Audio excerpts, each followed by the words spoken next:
আজকে আমরা class 9-এর chemistry পার্টের একটা খুবই ইন্টারেস্টিং এবং আকর্ষণীয় চ্যাপ্টার নিয়ে আলোচনা করব, যেটার নাম হচ্ছে সলিউশন বা দ্রবণ।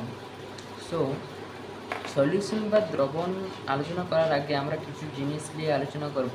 তার মধ্যে প্রথমে আসছে, সেটা হচ্ছে ম্যাটার বা বস্তু বা পদার্থ। ম্যাটার বা বস্তু বা পদার্থ। সো পদার্থ নিয়ে যদি আমরা আলোচনা করি, তাহলে আমরা সারা দিন ম্যাটার নিয়ে অনেক কাজ করি। আমরা সারাদিন নানা রকম ম্যাটার গ্রহণ করি, যেমন দুধ, বাটার, নুন, জল, জুস ইত্যাদি। নাও আমরা যখন কোনো একটা পদার্থকে বা কোনো দুধ কিনতে গেলাম বাজারে বা বাটার কিনতে গেলাম, তখনই আমরা দোকানদারকে আগে জিজ্ঞেস করি যে এটা পিওর, এটা কি সত্যি বিশুদ্ধ নাকি এতে ভেজাল মেশানো আছে। সো একটা কমন ম্যানের ক্ষেত্রে বা একটা সাধারণ মানুষের ক্ষেত্রে বিশুদ্ধতার অর্থ হলো সেটাতে ভেজাল মেশানো আছে কি না। কিন্তু যদি একটা সায়েন্টিস্টকে বলা হয় যে বিশুদ্ধতা মানে কি, তখন সায়েন্টিস্টের মতে বিশুদ্ধ মানে হলেও যে সেই পদার্থটির মধ্যে শুধুমাত্র একটি ম্যাটার থাকবে, একটি পদার্থ থাকবে, আর কোনো পদার্থ থাকবে না, তাহলেই সেটি বিশুদ্ধ, নাহলে সেটি বিশুদ্ধ নয়। ওকে, সো যদি আমরা সায়েন্টিস্টদের মধ্যে দেখি বা বিজ্ঞানীদের মধ্যে, তাহলে ম্যাটারকে আমরা, আমাদের চারিদিকে ম্যাটারকে আমরা দুটি অংশে ভাগ করতে পারি। একটা হচ্ছে বিশুদ্ধ, আর একটা হচ্ছে অবিশুদ্ধ। ওকে, পিওর অ্যান্ড ইমপিওর।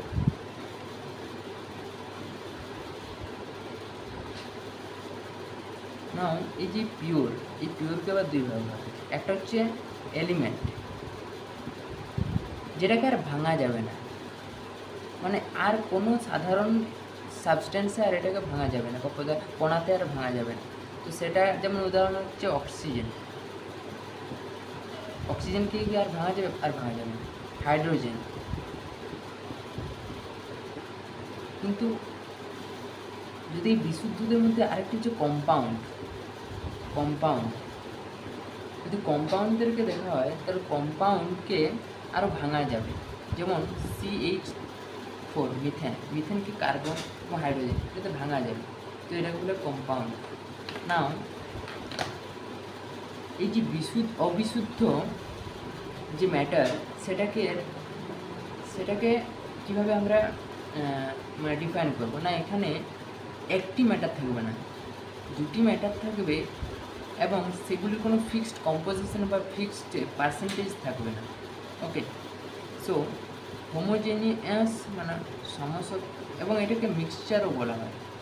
যেহেতু দুই বা ততোধিক পদার্থের মিশ্রণ, তাই এটাকে মিক্সচার বলা হয়। ওকে, সো এর দুটি ভাগ হচ্ছে, এক হচ্ছে সমসত্ব বা হোমোজেনিয়াস, আর হচ্ছে অসমসত্ব বা হেটেরোজেনিয়াস। নাও হোমোজেনিয়াসটা কি? না, হোমোজেনিয়াস হচ্ছে ইউনিফর্ম কম্পোজিশন, মানে একটা সলিউশনের নাম, সেই সলিউশনের প্রতিটি অংশে পরিমাণ একই থাকবে। ওকে, এবং এখানে যে দ্রাবক এবং আমি পরে পড়াবো দ্রাবক কি। দ্রাবক যে ছোটো ছোটো জিনিসগুলো থাকে, এগুলোকে, এই যে জিনিসগুলো আছে, সেগুলোকে আমরা মাইক্রোস্কোপে যদি দেখি, তাহলে আমরা দেখতে পাবো না। এতটাই এগুলো মিহি হয়ে যাবে। কিন্তু নন ইউনিফর্মের ক্ষেত্রে এবং হেটারোজেনিয়াস বা অসমসত্বের ক্ষেত্রে কী হয়? না, অসমসত্বের ক্ষেত্রে হয় কি না, এগুলি সব জায়গায় সঠিকভাবে মিশ্রিত থাকে না। ঠিক আছে, সব জায়গায় সঠিকভাবে মানে সমানভাবে মিশ্রিত থাকে না। এবং হেটারোজেনিয়াসের ক্ষেত্রে কী হয় না, এই পদার্থগুলোকে যদি আমরা মাইক্রোস্কোপে দেখি, তাহলে এগুলোকে আমরা দেখতে পাবো। ওকে, তাই এদের যে কণার যে কণাগুলো, সেগুলো ব্যাসার্ধ এর তুলনায় বেশি হয়। এবার যদি আমরা নুনকে, এর উদাহরণ যদি দিই, তো নুনকে যদি জলে মেশাই, তাহলে সেটা একটি সমসত্ব মিশ্রণ। কারণ যদি নুনকে জলে মেশাই, তাহলে তার যে সাবস্ট্যান্সগুলি অনেক ছোটো হয়ে যাবে, প্রায় 10⁻⁹ এর থেকেও কম ব্যাসার্ধ, এর থেকেও কম ব্যাসার্ধ। বা ব্যাস বিশিষ্ট। কিন্তু হেটেরোজেনিয়াসের ক্ষেত্রে কী হয়, যেমন জল এবং তেল, জল এবং তেলকে যদি আমরা মেশাই তো কিছুক্ষণের মধ্যে জল আর তেল আলাদা হয়ে যাবে, তাদেরকে আলাদা করা যাবে, মাইক্রোস্কোপে দেখাও যাবে তাদেরকে। কিন্তু নুন আর জলকে মিশিয়ে দেওয়ার পর নুন আর জলকে আলাদা করা যাবে না।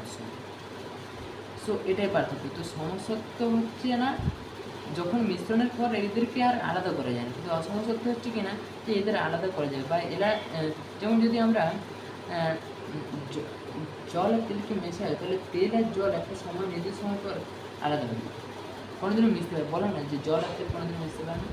সো সেরকম মানে এরা এরা আলাদা হয়ে যেতে পারে, কিন্তু এরা আলাদা হতে পারে, এবং এদের সাবস্টেন্সগুলির ব্যাস খুবই ছোট, কিন্তু এদের ব্যাস অধিকতর কম। ওকে, সো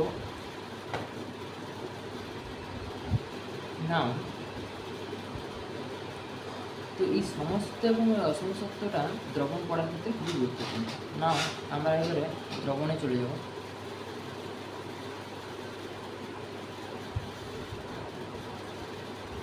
দ্রবণ। সো প্রথমত দ্রবণ বলে কাকে, what is the definition of দ্রবণ। যদি দ্রবণের আমরা ডেফিনেশন দিই তাহলে না, দ্রবণের ক্ষেত্রে প্রথমে যেটি পয়েন্ট সেটা হচ্ছে দুই বা ততোধিক পদার্থের সমসত্ব মিশ্রণকেই দ্রবণ বলে। ওকে, নাও এটা হচ্ছে সংজ্ঞা। এবার দ্রবণের যদি আমরা বৈশিষ্ট্য বলি যে কী বৈশিষ্ট্য, প্রথম কথা হচ্ছে যে দ্রবণের ক্ষেত্রে এটি একটি সমসত্ব মিশ্রণ। তো সমসত্ব মিশ্রণ কথার অর্থ কী না, সমসত্ব মিশ্রণ কথার অর্থ হচ্ছে না দ্রবণের প্রতিটি অংশে উপাদান, গঠন এবং ধর্ম একই হবে, মানে এদের নেচার, গঠন, উপাদান একই হতে হবে, সেম হতে হবে। নাও এই যে দ্রবণ আমরা করবো, দ্রবণের ক্ষেত্রে যে উপাদান দুটি ম্যাটার, নিশ্চয়ই দুই বা ততোধিক ম্যাটার থাকবে, তো এই ম্যাটারগুলিকে একটি নির্দিষ্ট সীমা পর্যন্ত বাড়ানো বা কমানো যাবে, নির্দিষ্ট সীমা পর্যন্ত। যদি আমরা চিনি এবং জলের মিশ্রণ বা সলিউশন দেখি, তো চিনিকে আমরা একটা নির্দিষ্ট পরিমাণ পর্যন্ত বাড়াতে পারি। আমরা যদি 10 লিটার জল নিই, তো একটা নির্দিষ্ট ভলিউম পর্যন্তই আমরা বা ভর পর্যন্ত আমরা চিনি নিতে পারবো। আমরা জলের থেকে চিনি বেশি নিতে পারি, তাহলে কিন্তু চিনি জল আর হবে না। তো একটা নির্দিষ্ট সীমা পর্যন্ত দ্রবণের উপাদানগুলি পরিবর্তিত হবে।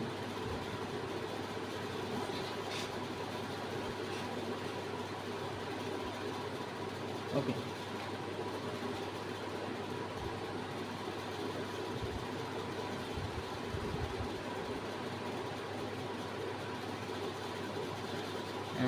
সো ওটা তোমরা লিখে নেবে পজ করে।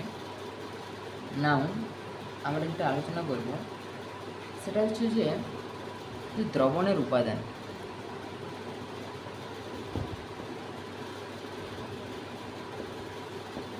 দ্রবণ তো আমরা বললাম যে দুই বা ততোধিক ম্যাটার, তো দুই বা ততোধিক যদি ম্যাটার হয় তাহলে দ্রবণ সমান কি, কতগুলি ম্যাটারের মিশ্রণ। তো এই দ্রবণকে আমরা দুটি ভাগে ভাগ করতে পারি, এক হচ্ছে দ্রাবক, যে উপাদানগুলি সেটাকে আমরা দুই ভাগে, দ্রাবক এবং দ্রাবক, এই দুটি উপাদান নিয়ে একটি দ্রবণ তৈরি হয়। সো দ্রাবক প্রথমে কি না, দ্রাবক হলো না, দেখো দ্রাবক এবং দ্রাবকের মধ্যে যদি দেখি যে দ্রাবর যে অক্ষর সংখ্যা কম, মানে কি না, আমরা এটা মনে রাখার সহজ উপায় যে দ্রাবর ক্ষেত্রে দ্রবণে যে উপাদান পরিমাণে কম থাকে তাকে দ্রাবক বলে। ওকে, ইংরেজিতে একে সলিউট বলে। ওকে, নাও দ্রাবক। দ্রাবক হচ্ছে দ্রবণে যে উপাদান পরিমাণে বেশি থাকে তাকে দ্রাবক বলে। ইংরেজিতে একে সলভেন্ট বলে। ওকে, সো এটা তোমরা লিখে নেবে। তো আমি এটা মুছে দিচ্ছি। সো দ্রাবক এবং দ্রবণের দ্রাবক এবং দ্রাবের মিশ্রণে দ্রবণ তৈরি হয়। ওকে, নাও যদি আমরা চিনির জল বলি, চিনি জল, তো এই চিনির জলে দ্রাবকে না যার পরিমাণ কম, তো এখানে চিনির পরিমাণ নিশ্চয়ই কম হতে হবে জলের, তাই তারপরে চিনির জল হবে, সৃষ্টি হবে। তাই চিনি হচ্ছে এখানে দ্রাবক এবং জলের পরিমাণ বেশি থাকায় এটা হচ্ছে দ্রাবক। ওকে, নাও এই দ্রাব এবং দ্রাবকের ডেফিনেশনে আরেকটি টুইস্ট আছে, না শুধু পরিমাণ বেশি হলে তাকে দ্রাবক বলা যাবে না, পরিমাণ বেশির সাথে সাথে, এটা পয়েন্ট একটা, দ্রাবক এবং দ্রবণের ভৌত অবস্থা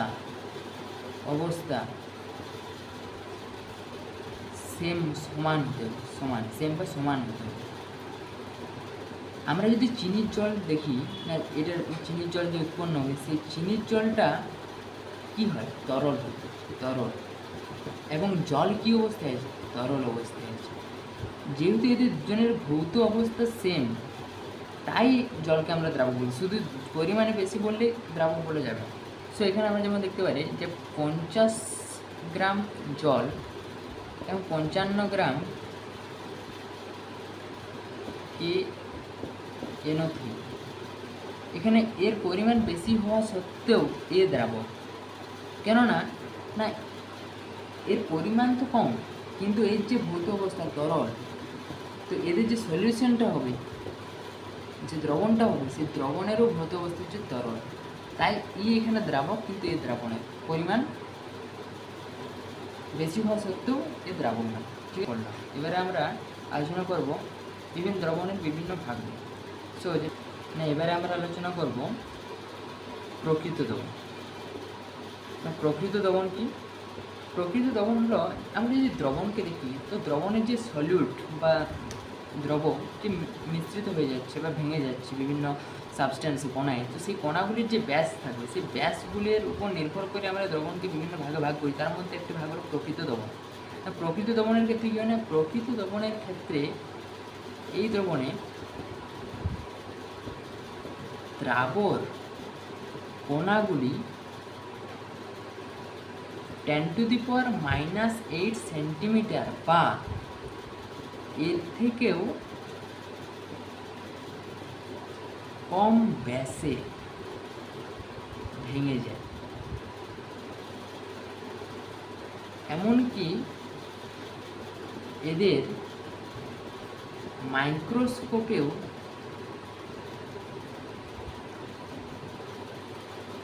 দেখা যায় না। ওকে, দেখা যায় না। এবং এদের যদি বৈশিষ্ট্য আমরা দেখি, তো একটা বৈশিষ্ট্য হচ্ছে যে এদের যে কণাগুলি থাকে, মানে একটি কণাগুলি বিভিন্ন ছোটো ছোটো কণাতে ভেঙে যাবে, এই কণাগুলির ব্যাস এর থেকেও ছোটো হতে পারে। তো এদের ব্যাস, কণার ব্যাস 10⁻⁸ সেমি হয়। এগুলি মাইক্রোস্কোপে অদৃশ্য। ওকে, এবং এই যে মিশ্রণটি, এর সমসত্ব হবে। ওকে, এবং এই যে দ্রবণটিকে যদি আমরা ফিল্টার পেপার দিয়ে যদি পার করি, তাহলে ফিল্টার পেপারে এই যে ছোটো ছোটো কণাগুলি, এই কণাগুলিও পেরিয়ে যাবে, মানে এতটাই ছোট। সো ফিল্টার পেপারে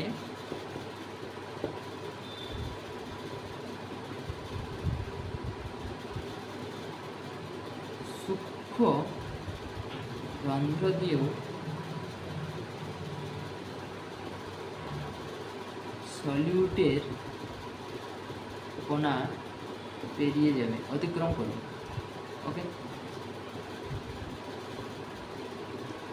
সো আমরা আলোচনা করলাম যে প্রকৃত দ্রবণ। তো প্রকৃত দ্রবণের মেন যেটা বৈশিষ্ট্য বা সংজ্ঞা যদি বললাম, তাহলে সেটা হচ্ছে যে একটি এমন দ্রবণ যে দ্রবণের দ্রাবের যে সাবস্ট্যান্সগুলির বা কণাগুলি থাকবে, সেই কণাগুলির ব্যাস 10⁻⁸ সেমি বা এতেও কম, অর্থাৎ অনেক কম, অনেক ছোট।